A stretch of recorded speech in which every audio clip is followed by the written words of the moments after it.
बहुत प्राचीन समय की बात है। विंध्याचल के घने और रहस्यमय जंगलों में एक भयानक राक्षस रहता था जिसका नाम था मूर्खासुर। नाम से भले ही वह मूर्ख लगता हो, लेकिन वास्तव में वह अत्यंत चालाक, घमंडी और कपटी था। उसने वर्षों तक कठोर तपस्या कर ब्रह्मा से एक ऐसा अद्भुत वरदान प्राप्त किया था जिसने पूरे देवलोक को भय में डाल दिया था। ब्रह्मा ने उसे वरदान दिया था कि कोई भी उसे बल, शस्त्र या युद्ध से नहीं मार सकेगा। जो भी व्यक्ति क्रोध में आकर उस पर हथियार उठाएगा वो उसी क्षण पत्थर का बन जाएगा। उसकी मृत्यु का रहस्य उसके 7 मौन प्रश्नों में छिपा था, जिनका उत्तर शब्दों से नहीं बल्कि कर्म और बुद्धि से दिया जा सकता था। इसी काल में मालवा राज्य की राजधानी उज्जैन में एक सुंदर और बुद्धिमान राजकुमारी रहती थी जिसका नाम था कुसुमलता। बचपन से ही उसके साथ एक अजीब शाप जोड़ा था। हर अमावस्या की रात उसकी परछाई सांप का रूप ले लेती थी। राजवैद्य, तांत्रिक और साधु सब असफल रहे। शाप ने राजमहल में भय और चिंता फैला दी थी। एक दिन नगर में एक साधारण सा युवक आया जिसका नाम था निरंजन। वो पेशे से बढ़ई का बेटा था, लेकिन उसकी सबसे बड़ी शक्ति थी उसका धैर्य और विवेक। जब उसने राजकुमारी की समस्या सुनी तो उसने न तो कोई मंत्र पढ़ा और न ही कोई तंत्र किया। उसने राजकुमारी से कहा कि भय से लड़ने के लिए हथियार नहीं बल्कि स्वीकार और समझ की आवश्यकता होती है। कुछ ही दिनों में राजकुमारी का भय समाप्त होने लगा और शाप अपने आप टूट गया। राजा निरंजन की बुद्धिमानी से अत्यंत प्रसन्न हुआ और उसने राजकुमारी कुसुमलता का विवाह निरंजन से कर दिया। पूरे राज्य में खुशी का माहौल था। कुछ समय बाद उज्जैन में वार्षिक मेला लगा। उसी मेले में दूर जंगलों से मूर्खासुर की दृष्टि राजकुमारी पर पड़ी। उसने तुरंत पहचान लिया कि जो स्त्री अपने भय पर विजय पा चुकी हो वही उसकी मृत्यु की कुंजी बन सकती है।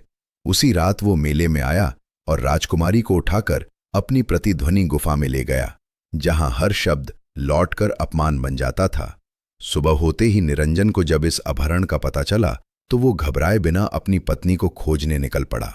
जंगल में एक साधु ने उसे चेतावनी दी कि मूर्खासुर को क्रोध या हथियार से नहीं हराया जा सकता। लेकिन जब निरंजन गुफा पहुंचा तो राक्षस ने उसका अपमान किया और उसकी पत्नी को दासी बनाने की बात कही। क्रोध में आकर निरंजन ने अपनी कुल्हाड़ी उठाई। जैसे ही उसने वार किया उसी क्षण वो पत्थर की मूर्ति बन गया। कुछ दिनों बाद निरंजन का बड़ा भाई शौर्य, जो एक पराक्रमी योद्धा था, भी दोनों को खोजता हुआ गुफा पहुंचा। साधु ने उसे भी वही चेतावनी दी, लेकिन राक्षस की भद्दी बातों को सुनकर वो अपना आपा खो बैठा। उसने धनुष उठाया और उसी पल वो भी पत्थर बन गया। गुफा में कैद राजकुमारी कुसुमलता सब देख रही थी। उसी कैद के दौरान उसने राक्षस के रहस्य को समझ लिया। मूर्खासुर के 7 मौन प्रश्न थे।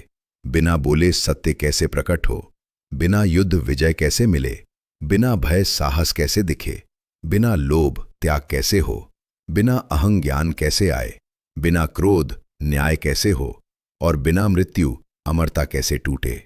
एक दिन राजकुमारी ने कोई हथियार नहीं उठाया। वो शांत मन से गुफा के मध्य बैठ गई। उसने न क्रोध दिखाया, न भय, न कोई शब्द बोला। उसने पत्थर बने अपने पति और देवर को फूल चढ़ाए और फिर राक्षस की ओर देखकर मौन धारण कर लिया। मूर्खासुर पहली बार असहज हुआ। उसका वरदान था कि जब उसके 7 प्रश्नों के उत्तर कर्म से मिल जाएंगे तो वो स्वयं नष्ट हो जाएगा।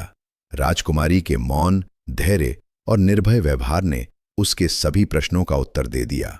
धीरे धीरे मूर्खासुर का शरीर कठोर होने लगा। वो चीखा, लेकिन कुछ नहीं कर सका। कुछ ही क्षणों में वो स्वयं पत्थर की मूर्ति बन गया। गुफा टूट गई और उसका जादू समाप्त हो गया। निरंजन और शौर्य फिर से जीवित हो उठे। तीनों सुरक्षित उज्जैन लौट आए। राजा ने पूरे राज्य में ये घोषणा करवाई कि बुद्धि, धैर्य और विवेक सबसे बड़ा शस्त्र हैं। नीति जो व्यक्ति क्रोध को जीत लेता है वो सबसे बड़े राक्षस को भी पराजित कर सकता है। बुद्धि ही सच्ची शक्ति है।